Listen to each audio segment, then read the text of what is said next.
guys, it's Kirsten, and today, as you can see by the title, it is my 2016 planner update video. Bum bum bum bum, it's finally here. These are all the planners that I'm using, how I'm using them, and a brief overview of that. I'm going to try and talk as quickly as possible because there are 4 of them here, and if I let myself, I could talk for days. So let's get on with it, shall we? These are primarily split in half. 2 are my on-the-go planners, and the next 2 are my at-home planners. So let's go with the on-the-go planners since they are the smallest and are on the top. First things first is my handy dandy phone. Everyone knows the phone, and I think I've mentioned in a couple videos that I'm not a phone person when it comes to planning. I'm still not the biggest fan of my phone, hence why I have 3 other planners on the side, just in case, because repetition is key to remembering for most people and for me included. So how I use this is simple. I always have this on me. I never have to worry about not having a planner, not having something to jot down. So this is always with me, first of all, and it also has a built-in reminder system, so that's very good. The cons of this, though, is it takes me a while to input this. No matter how many times I do it, it takes me forever to put it in. So it's not very time efficient. B, it's very small. I don't really look at that section very often. And if I don't physically write out a date or appointment, I will forget it. So this is not alone. This is just my kind of last minute reminder. So usually an hour before an appointment or a meeting or whatever it is that I have a reminder on here that I can just put in and have like a last minute, like, don't forget. But long term, it won't really remind me because once it's in there, until that hour warning happens, I'm not going to even think about it. So that's when the other ones come in. So that's all I have to say about that. I just use the built-in planner. Let me just get it up for you just to show you. I have a widget on here. Ooh, my camera is not liking it so much. So I just have a widget on here on one of my home screens, and I just quickly put in something and visualize it. Very simple, no fuss, no muss. Next is my purse planner. I did a review on this a little while ago. It is the Day Designer 2015-2016, and I didn't touch it, to be honest, for at least 6 months. But I recently got into it again when I started having a lot of appointments, a lot of things to keep track of. It's really nice. It's very durable. It's been in my bag for at least 2 weeks, and it just looks pristine as can be. The spiral is really nice, portable, but I don't care what happens really. And what I like about this one, as you can see here, it has a little sleeve. I just put a little collage. I have a little post-it note because it has someone that I don't know will want to be on camera. So there's that. And I find that no matter how accessible a phone is for most people, it still takes me too long. So this is literally the easiest, fastest way. When I'm talking to someone, let's say I'm with a doctor and we're trying to coordinate schedules, see when I could come follow up again. This is the one I pull out. I just get it. It's bookmarked to the month, so I go to February. Boom, there it is. Get my black pen that's in here. And now it's not going to be smooth. Get it, write the appointment, and there you go. And it doesn't matter what color, it doesn't matter if I cross it out. I do this all the time. This is done. Bing, bang, boom. No fuss, no muss. Another thing that I like, it also has this built-in section here. This is not even the current week, which shows you how much I use it. But if I'm on go and I want to just write a list here, I want to just use, this is basically just scratch paper. I can use it as a planner. I'll show you how I used it here. As you can see, it's just really just chicken scratch, no pretty planning involved, the bare minimum basics. So I like having this. It's kind of like my rough draft. If I have a lot going on, I tend to write it out here first and then move it on to my at-home planners just to kind of organize it, and I could do the planning on the go. So that's what I use this for. Really quick, basic planner. Next 2 are my big behemoths. First one is my bullet journal.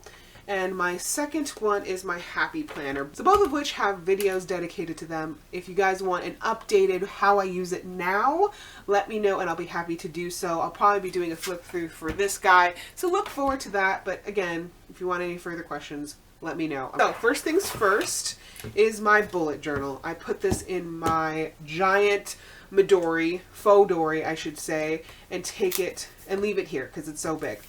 So it's very similar to how I used it last year. Let me use this as an example. I use this in sections. Each page is a day. Makes sure I have enough space for everything. It's visually appealing and it's easy to find the information that I need. So I'm still keeping that very similar. I'm not as strict in writing it every single day. Some days I don't really have a to-do list. Some days I have a ton of things to do. So I'm not as strict on that regard. And also I put a de-emphasis on the blurb section, which is the journal section. Hence why if you search for bullet journal on my channel, it says adapted bullet journal because I incorporated a journaling aspect to it. I kind of devalued it.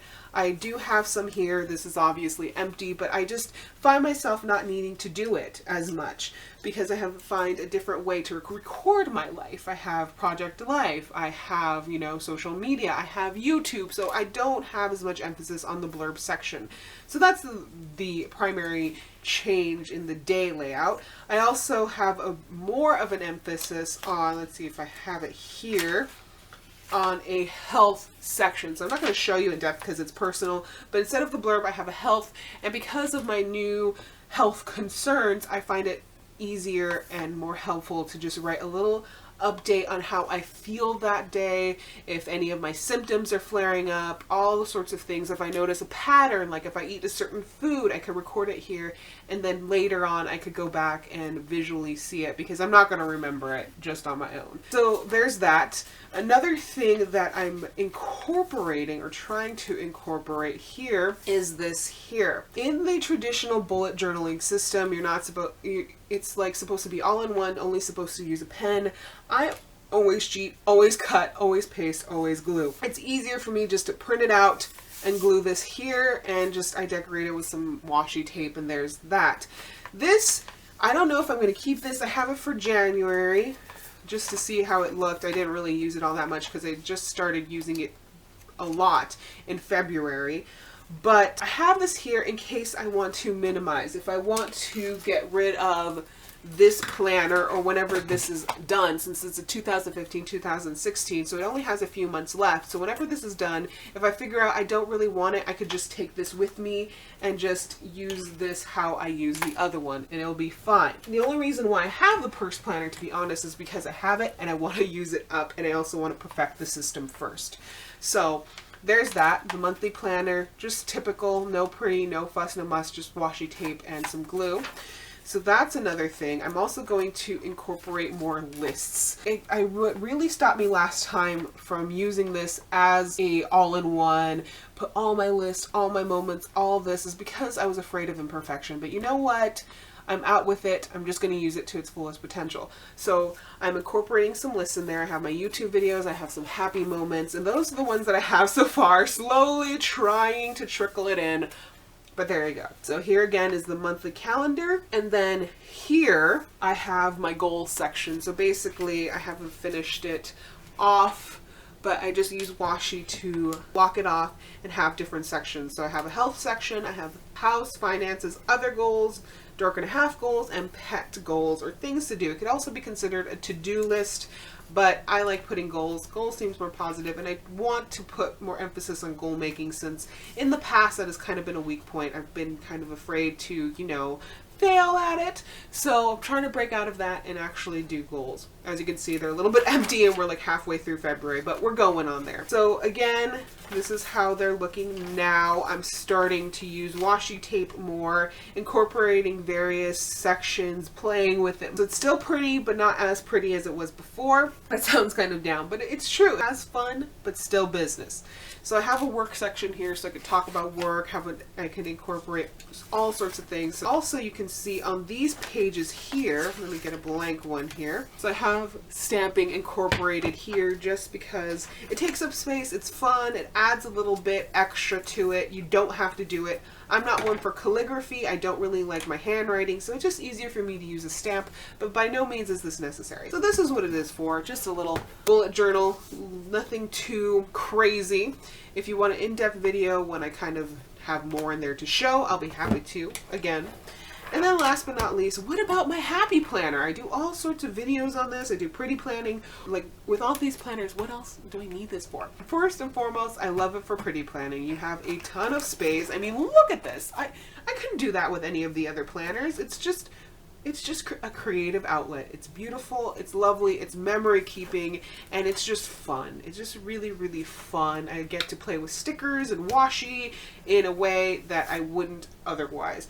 So that's what I use this primarily for, but I'm also de-emphasizing the to-do list. Since I have my bullet journal back in rotation, I can sort of save those everyday tasks for this and just use this more as a tracker. I do have this here, you know, to-do list stuff, but that's not the primary goal of it. This is more of like a filler thing, if you will. It's a task tracker. So what I mean by that, how am I using my time? What things do I focus on? What things need to be done? And to kind of track things. So for things like that is, you know, when did I list stuff on my shop? When did I do my arm workout? What did I eat? You know, what chores did I do that day? And try to figure out a pattern, try to create a routine so that eventually I don't have to flounder as much as I do right now. So that's what I'm primarily doing. And also I'm on the monthly layout is primarily where I keep the tracking done. I'm not going to show you since it has financial statements, but basically, actually I can show you, but this is where I track when we had the accident, when we changed the cage, when we bought something for our shop, how many orders we got that day, things like that, so I could really quickly see all these things in one glance. So it's kind of like a task, house binder, that sort of thing. But to be honest, it is primarily a pretty planner with some task tracking in there as well. So if I took this out of rotation, would I be fine? Yes. But it's a fun little extra that I enjoy having in there as well. And I love it so much, and I love pretty planning so much that I actually divided it already. It was getting too chunky for my 1.5 inches, and it's already chunking up too. I took out July through November, and I'm probably going to take out December soon, just because it was bulking. But yeah, anyhoozle, that's what I use this for.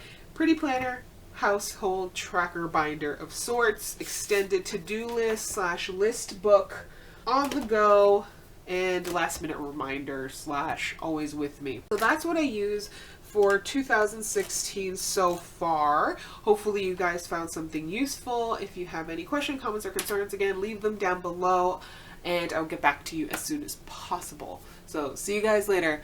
Bye.